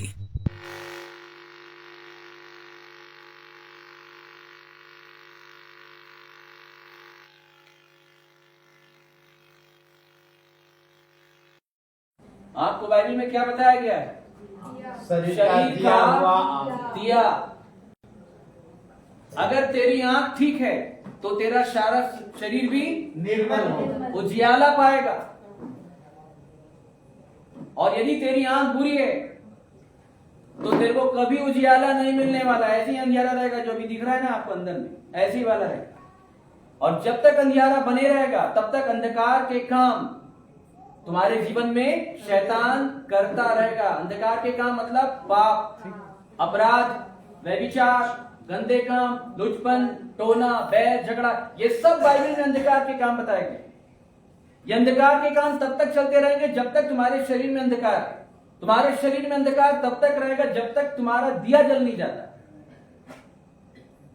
और इसलिए प्रभु यीशु मसीह ने बोला कि मेरे आगमन के समय में क्या होगा, तुम उन मनुष्यों के समान बनना जो अपने स्वामी के आने का वेट कर रहे हैं। तुम्हारी कमरें बंदी रहे और तुम्हारे दिए जलते, क्या जलते रहे। ईसाई आदमी दिया कहां से जलाएगा? वो तो कैंडल जला रहा है। क्या जलाना है? दिया जलाना है। अब याद से दिया जलाने मत लग जाना। दिया जलाना है। क्या जलाना है? दिया जलाना है। आंख का दिया। किसका दिया? ये आंख रूपी दिया। ये जलना चाहिए। अगर ये जल गया तो शरीर को क्या मिल जाएगा? प्रकाश। और अगर शरीर को प्रकाश मिल जाएगा तो अंधकार के काम क्या हो जाएंगे? नाश हो जाएंगे। बात आ रही है समझ में? इस तरीके से फिर काम होगा। इस तरीके से फिर तुम स्वर्गीय गिने जाओगे। लेकिन पहला काम यह है कि डेरा सरीखा घर क्या करना पड़ेगा? बाइबल में साफ लिखा है कि शरीर की लालसा और अभिलाषा को पूरा करने का उपाय मत करो, खत्म करो इसकी लालसा और अभिलाषा को। ये उन्हीं से कहा गया जिनकी आत्मा ऊपर पहुंच गई, उनको बोला गया कि अपने शरीर को मारो। नीचे वालों को थोड़ी ना बोला गया। बात आ गई ना समझ में? नीचे वालों को बोला ही नहीं गया। ये उनको बोला गया जिनकी आत्मा वहां तक पहुंच गई, जिनकी आत्मा संसार के लिए मर गई थी, परमेश्वर के लिए जी उठी थी। उनको ये बोला जा रहा था जैसे तुम्हारी आत्मा संसार के लिए मर के परमेश्वर के लिए जी उठी है, ठीक उसी प्रकार अपने शरीर को भी संसार के लिए मारो और परमेश्वर के लिए जिलाओ। परंतु ये बात, ये काम तब पूर्ण होगा मेरे प्रियो जब तुम्हारा डेरा सरीखा घर ढाना है। हमारा यही काम है ढाने का। आ रही बात समझ में? हमारे काम में सहयोग करो और ढाओ अपने आप। नहीं ढाओगे तो स्वर्ग नहीं मिलेगा, चिरस्थायी भवन नहीं मिलेगा। तुम परदेसी हो, यहाँ पे क्या हो? सम टाइम्स के लिए आए हो। जैसे हम चर्चा कुछ समय के लिए आए तो यहाँ कुछ बनाएंगे नहीं, हम कुछ बनाएंगे क्या? लेकिन आज जो संसार के लोग हैं उनको प्रॉपर्टी खरीदने में ही बड़ी रुचि है। बोले प्रॉपर्टी खरीदना ही है, हमारे पास ये होना ही चाहिए। अगर है बना लो, कोई दिक्कत की बात नहीं, लेकिन इसलिए अपनी जान तो मत दो। ये बात समझ लो कि क्या तुम लेके आए और क्या तुम ले करके जाओगे। अगर ये बात समझ में आ गई कि मैं यहाँ पे परदेसी हूं, तो मैं पृथ्वी के ऊपर इकट्ठा करने का प्रयास नहीं करूंगा। यही बात प्रभु यीशु मसीह ने समझाई चेलों को कि पृथ्वी के ऊपर धन इकट्ठा करने का प्रयास नहीं करना। अगर तुमने धन कहीं इकट्ठा करने का प्रयास कर लिया, इट मीन्स तुमने ये बोल दिया कि आप यहां परदेसी नहीं हो। और फिर जो धन, जो प्रॉपर्टी तुम इकट्ठा करोगे, उसके साथ समस्या क्या है मालूम है आप? क्या समस्या है? इकट्ठे वाले धन में, प्रॉपर्टी में क्या समस्या हो जाएगी? चेलों को क्या बोला गया? जल्दी बोलो, कि बोले कि नहीं बोले ये वाला? भैया ये वाला रहने दो, प्रॉपर्टी वाला है, बोले।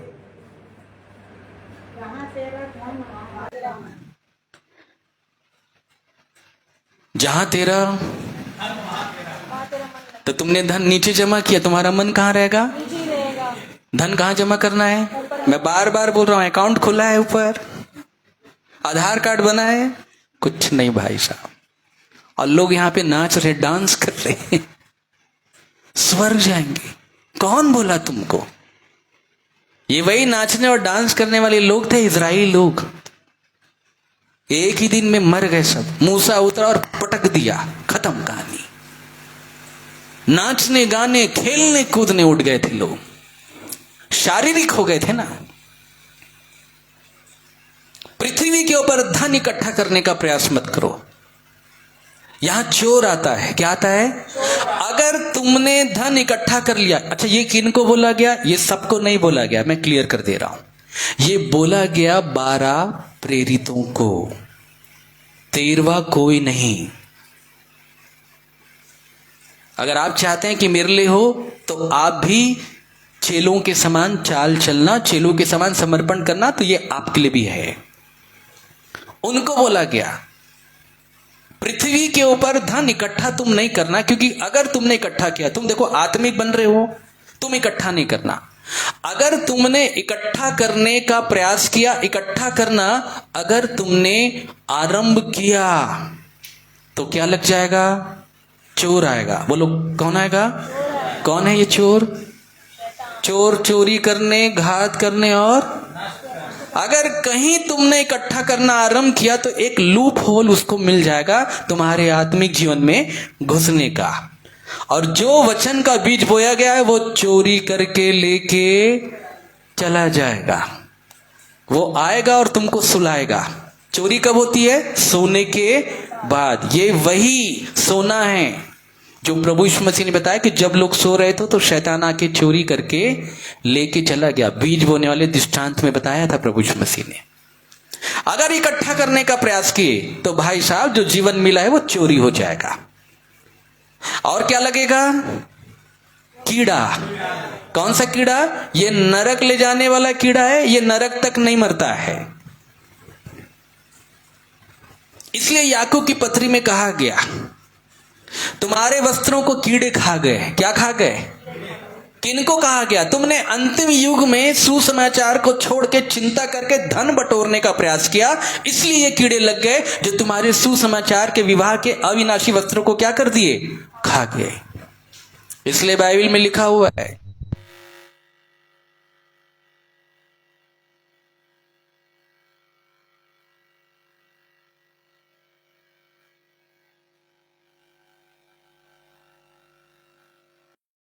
क्या करे? चौकसी करे।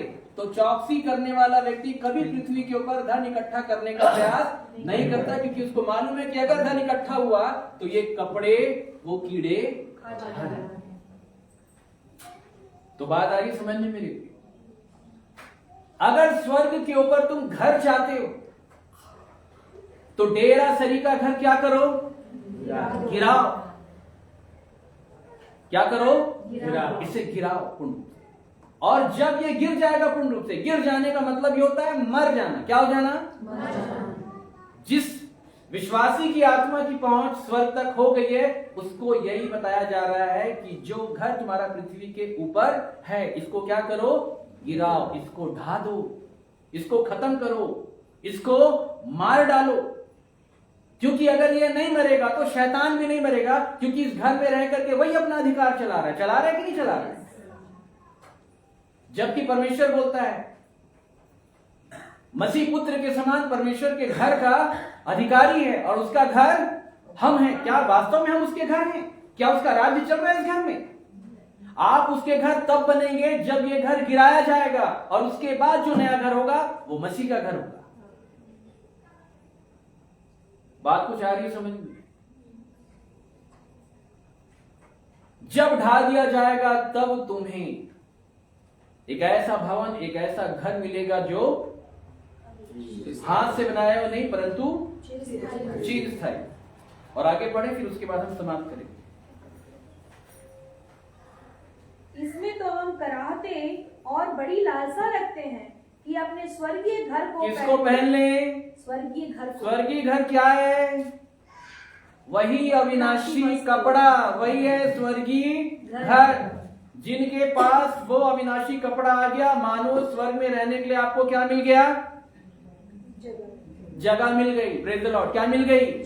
जगह मिल गई। आपको घर मिल गया, आपका स्थान हो गया सुरक्षित। बात आई समझ में? क्या बोला जा रहा है? इसमें तो हम कराते हैं और बड़ी लालसा रखते हैं कि अपने स्वर्गीय घर को पहन ले। आगे कि इसके पहनने से हम नंगे ना पाए जाएं। ये वही कपड़ा है जो अदन के बाग के अंदर परमेश्वर ने आदम को पहनाया था। बाद में उससे पहले आदम क्या काम कर रहा था? अपने नंगेपन को ढांपने का अपना उपाय कर रहा था, लेकिन उसका नंगापन ढपा क्या? ढपा। जैसे ही परमेश्वर आया ना अदन के बाग के अंदर अपनी पर्सनालिटी के साथ में, तो उसने अपने कपड़े, अपने वस्त्र के, माफ कीजिए, अपने देह के ऊपर में क्या लगा के रखा था? पत्ते। क्या हुए फिर? पत्ते कहां गए? उड़ गए। क्या हो गए? और आदम क्या पाया गया? तब परमेश्वर ने वहां पे वस्त्र पहनाया। ठीक उसी प्रकार आज का जो आदम है, आज का जो विश्वासी है, अपनी नकली और झूठी धार्मिकता के द्वारा, अपनी झूठी आराधना विधि के द्वारा अपने आप को धर्मी ठहराने का प्रयास कर रहा है। परंतु परमेश्वर का वचन कहीं ना कहीं आपकी नंगाई को प्रकट कर रहा होगा कि आप कितने पाप और अधर्म में हैं, बाइबल क्या बोलती है और आप क्या कर रहे हैं। और कहीं ना कहीं बाइबल ये बता रही है कि ये तुम्हारी स्वतः की धार्मिकता है, इससे तुम्हारे नंगेपन को ढकने का इलाज नहीं होगा। इसे खत्म करो, इसे उतारो। जब पौलुस प्रभु में आया ना, तो दूसरा पहला कोरिन्थियों 3 में क्या बोल रहा था? हम इस घड़ी तक भूखे हैं, इस घड़ी तक प्यासे हैं, और इस घड़ी तक मैं नंगा पाया जाता हूं बोलता है। क्यों नंगा पाया जाता है? क्योंकि उसके धार्मिकता के वस्त्र उतर चुके हैं, उसके धर्म के काम समाप्त हो गए हैं, और अब वो इंतजार कर रहा है कि परमेश्वर मुझे वस्त्र कब पहनाएगा। Praise the Lord. काश आप भी ऐसे हो जाएं, पौलुस के समान। काश आप मेरे समान हो जाएं। और ये वस्त्र परमेश्वर पहनाता है, और ये वस्त्र मेमने की खाल से तैयार होते हैं। ये खाल तैयार की गई सलीब के ऊपर, उसी को पहनने के लिए कहा गया है बाइबल में। वही है स्वर्गीय देह, वही है स्वर्गीय वस्त्र। और ये स्वर्गीय वस्त्र तुमको तब मिलेगा जब ये देह पूर्ण रूप से मरेगी, तब प्रभु यीशु मसीह की जीवित देह तुमको पहनाई जाएगी। और ये जीवित देह ही स्वर्गीय घर है, जो तुम्हारे पाप रूपी नंगे जीवन को ढांप देगी मेरे प्रियो। उसके बाद पाप के जीवन का अंत हो जाता है। इसी पृथ्वी के ऊपर रहते हुए एक व्यक्ति पाप करना छोड़ देता है पूर्ण रूप से। ये बाइबल में लिखा है और होता है। जो कोई परमेश्वर से जन्मा है वो पाप नहीं करता, क्योंकि उसका बीज उसमें बना रहता है और वो पाप कर ही नहीं सकता। सीना ठोक के परमेश्वर बोलता है तो क्या झूठ बोलता है? नहीं बोलता। लेकिन इस थ्योरी को लोगों ने आज तक जाना ही नहीं कि परमेश्वर से जन्म लेने का मतलब क्या होता है, किसी को मालूम ही नहीं है। और इसलिए लोग आज भी पापी हैं, क्योंकि उनका जन्म परमेश्वर से नहीं हो पा रहा है। किससे नहीं हो पा रहा है? परमेश्वर से नहीं हो पा रहा है। हमारे साथ जुड़े रहना, बताएंगे परमेश्वर से जन्म कैसे होता है। बात आ रही समझ में मेरी? ये है ऊपर और नीचे का भेद। तुम नीचे के हो और मैं ऊपर का। अगर तुम मेरी बातों को नहीं मानोगे तो तुम पाप में फंसोगे और पाप में मरोगे। परंतु मेरे प्रियो, अंत का समय है। मैं ये विश्वास करता हूं कि परमेश्वर का वचन आपसे सीधे रूप से बात कर रहा है अपनी आत्मा के द्वारा, और इसलिए उसके वचन के द्वारा अपने इस जीवन का अंगीकार करो कि कैसी चाल चल रही हो।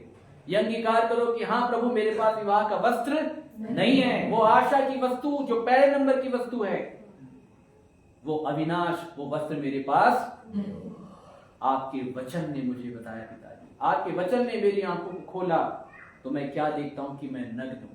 मैं क्या हूं? तब परमेश्वर वस्त्र पहनाने की तैयारी करता है। तो परमेश्वर इस वचन के द्वारा आप सभी को बहुत आशीष दे। आइए प्रार्थना करेंगे।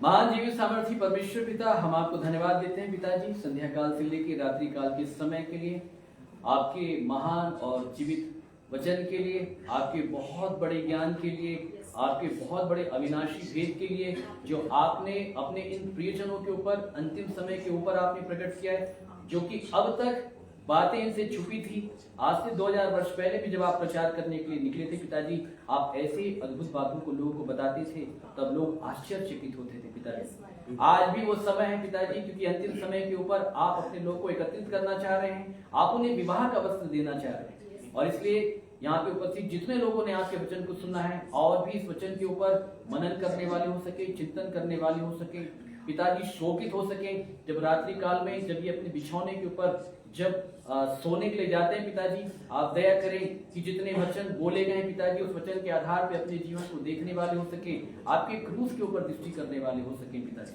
और पिताजी अपना जीवन आपको सौंप सके, पश्चातापी मन के साथ अपना सब कुछ आपको चढ़ाने वाले हो सके पिताजी। इसलिए इनकी देह प्राण आत्मा को आपके अधीनता में कर देते हैं। आपने मुझ जैसे तुच्छ की सहायता की, वचनों को बोलने के लिए पवित्र आत्मा की भरपूरी को आपने प्रदान किया। मैं आपको धन्यवाद देता हूँ पिताजी। सो कल दोबारा मिलने की आशा के साथ ये प्रार्थना हमारे एकमात्र उद्धारकर्ता प्राणों के स्वामी प्रभु यीशु मसीह के नाम से मांग लेते हैं। सुन के बड़ी दया के साथ पिता के दाहिने स्वर के ऊपर आप कबूल करें। आमीन। सो परमेश्वर इस वचन के द्वारा आप सभी को बहुत आशीष दे। मेरे प्रियो, जय मसीह की आप सभी।